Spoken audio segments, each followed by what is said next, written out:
I'm a bad motherfucker.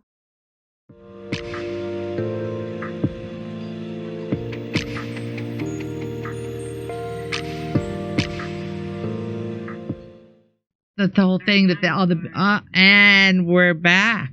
According to Misha, she says, we're back.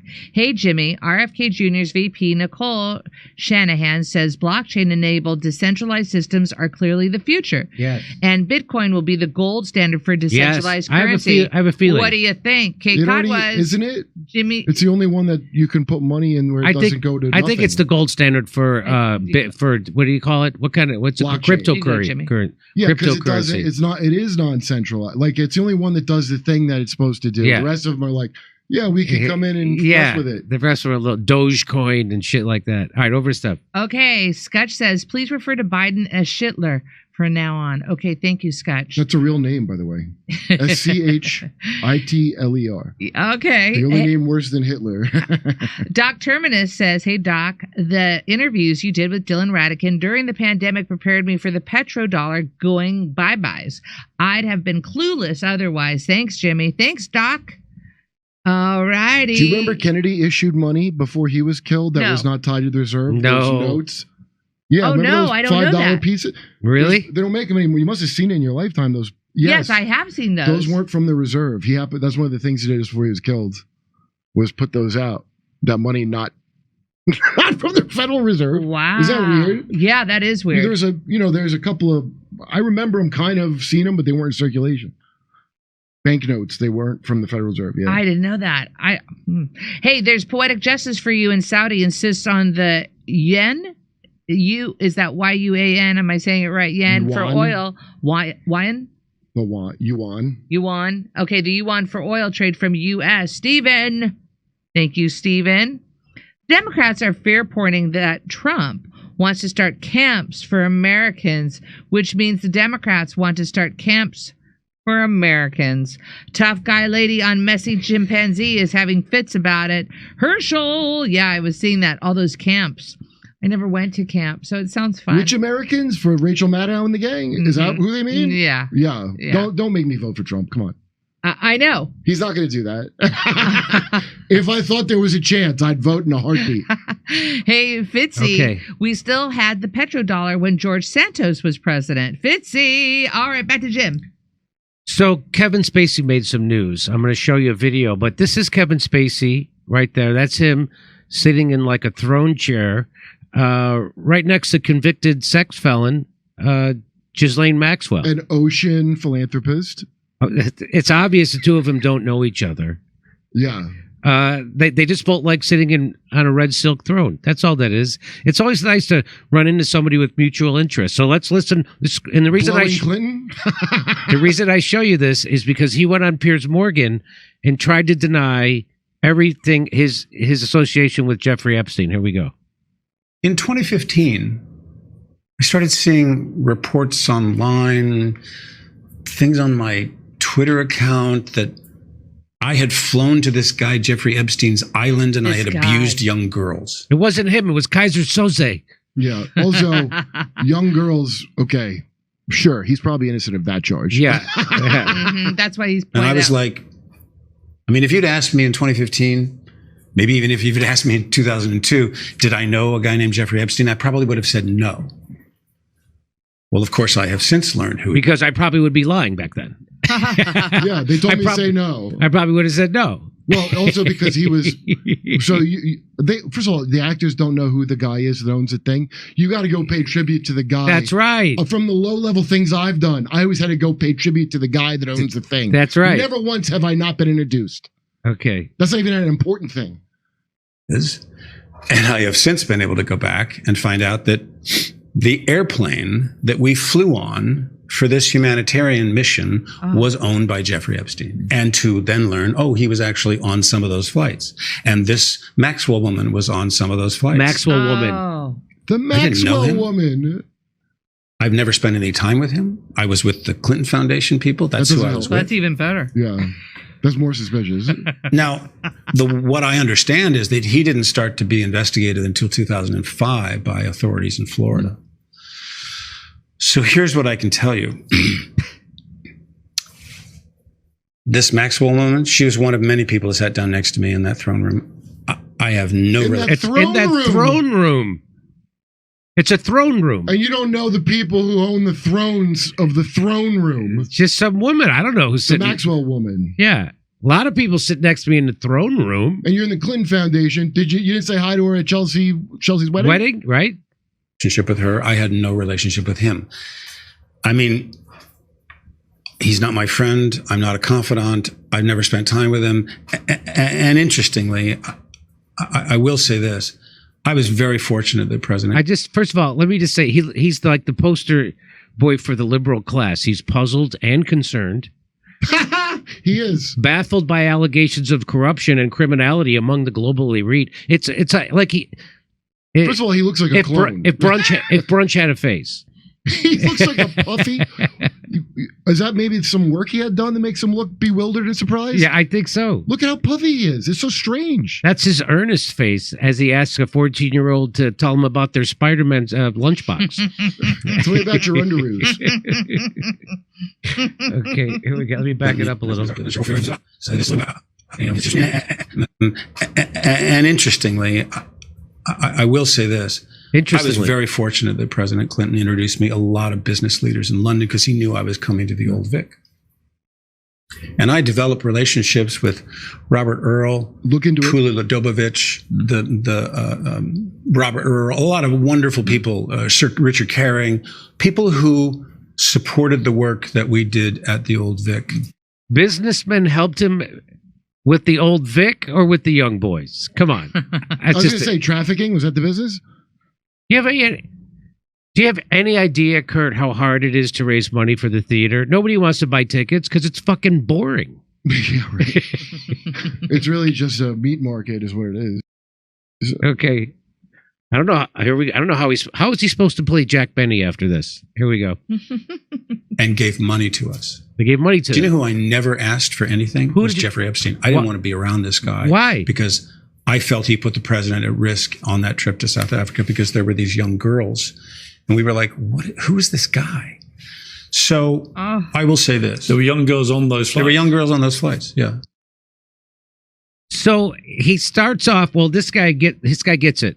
He literally begins by saying he had no idea who Epstein was and ends by saying that he was worried that Epstein was putting Clinton at risk.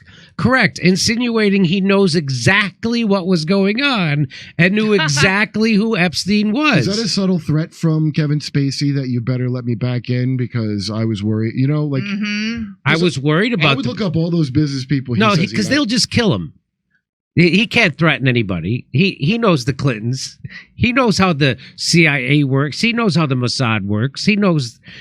Hey, by the way, where did I get the impression that Kevin Spacey was a good actor? Because did I just witness that the worst performance of his life?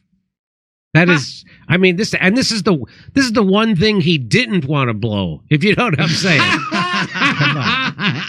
Come on. Boy, look at how strange he looks. Yes. By the way, you know, he was acquitted. Yeah. Of his charges. He was matued. He was he was matued. He was grievously matued. Matued.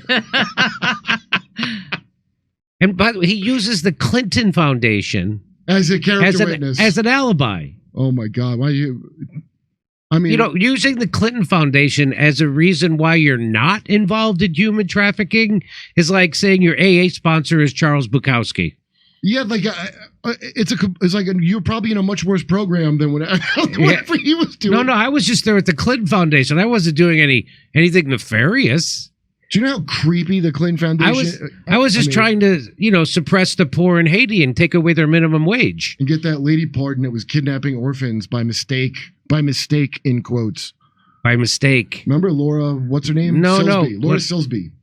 That was their friend who ran some church that was helping get all these orphans out of Haiti after the earthquake. And then the parents of the orphans said, they're not orphans. Those are our kids. Those are our kids. And she was arrested.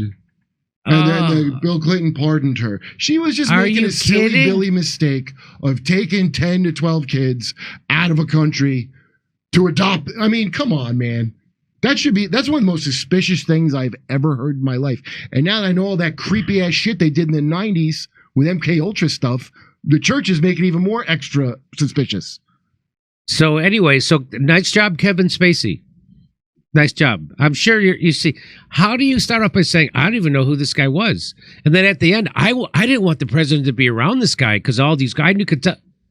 You know, the great work we were doing in the club. What great work were you doing? So you didn't know who this guy was, but you also wouldn't take money from him.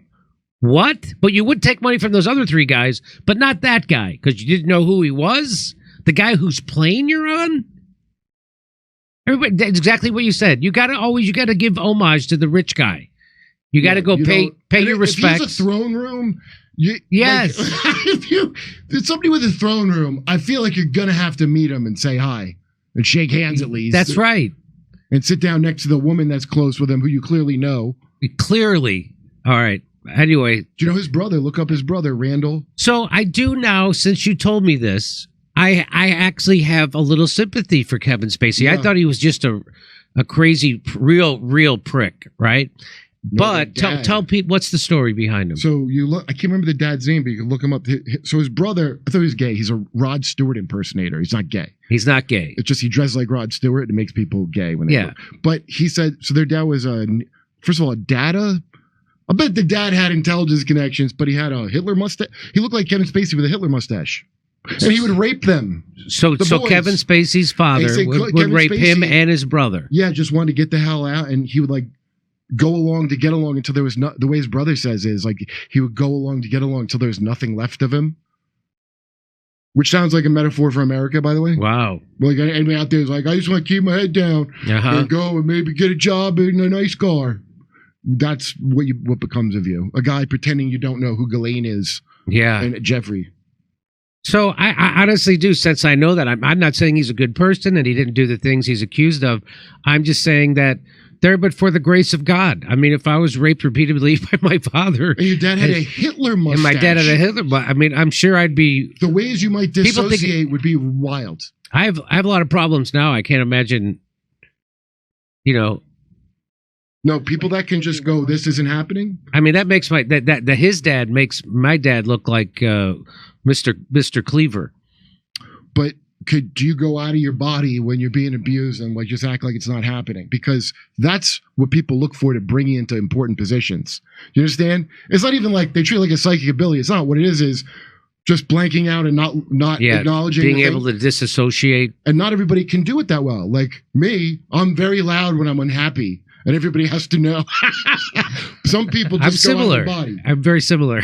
Yeah, so you're not good for the program. I'm not good. And so, if you think it sounds too gratuitous that it was a program, which it was a program, but just think of how it works now to move up in the thing.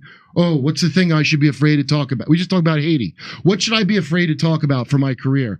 I'll get a jump start on that now. Of being afraid to even mention it. And when you do mention up a normal thing that's a fact, I'll call it a conspiracy. And what I mean by that is, hey, that's the thing that could hold us back in our careers talking about. And every single man, woman, and child should act like that from now on if they want to make. So the only people make it all the way up. And the people who kind of made it somewhere, they've been pushed out now. The ones that would run their mouth. That's why do you think people love Trump? He just flaps his gums. That's right. And that's why they hate Trump. That's why they hate him. They can't control him. Yeah. All right, over to Steph. Okay, thank you. And thank you, Fitzy. Emphasis about we sold the $1 the great Clinton work. I just now realized that Jimmy Dore show was not a salsa band that talked news stories in between sets. Eric the Red, Natalie, let the guy who came on about the U.S. Liberty that his site isn't working doesn't like me sending this. Oh, no kidding? Okay, we will. Make a note that for some, maybe check out the U.S. Liberty website, see if it's working. Thank you so much, Natalie. SS, Good Children's Health Defense article today on the entities controlling the global food supply and their plans to change it. SS, it sounds depressing. GDNPP, in the 30s depression, 4533 FDR confiscated all the gold at $20 an ounce. That price went up as soon as they got it. Most of it turned into $35 and went after those who didn't turn theirs in. GDNPB, thank you for that. Jared, Jimmy, just like not keeping crypto on centralized exchanges where funds can be frozen, get your gold in physical form in your possession, not just numbers on a piece of paper. Jared. SS, I'm investing in food. Michael, Jimmy, speak of Sam Malia, UK man who's been arrested for 2 years for offensive stickering in public. Stickers he's been banned from seeing his kid. Michael, I looked that up. That is an interesting story. Totally get it why you shared that with us. Thank you. Biden is by definition accountable because he is Catholic. Edward. Thank you, Edward. All right, here we go. It's more like a vegan thing. The wafer's not actually made of Jesus. It's more vegan cannibal. It's okay. It's healthy. It's a better It's alternative. the healthier one. I don't know if it's healthier, but it's better for digestive. It's better for Jesus, I guess, if you don't eat him. Henry, God bless him, but Dan just gets into the weeds on his introductions. He speaks in a way I'd rather read the information than hear it. Hard to follow. But you come back, Henry, and you said, I take my previous message back. Dan is actually very easy to understand. I just need to slow down and focus on what he's saying. I appreciate that, Okay. Henry. And now back to Jim.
Hey, thanks for checking out our YouTube channel. Subscribe by clicking on that button down there for more AM Joy and the rest of MSNBC. And click on any of the videos right here to watch the latest interviews and highlights. And you can get more videos from MSNBC for free every day with our newsletter. Just visit Isn't it swell? The memes make themselves. They found a rabbi hole, tunnels and all. There's Jews in the walls. Isn't it bliss? The rabbinical grace soiling the mattresses. Well, let me tell you.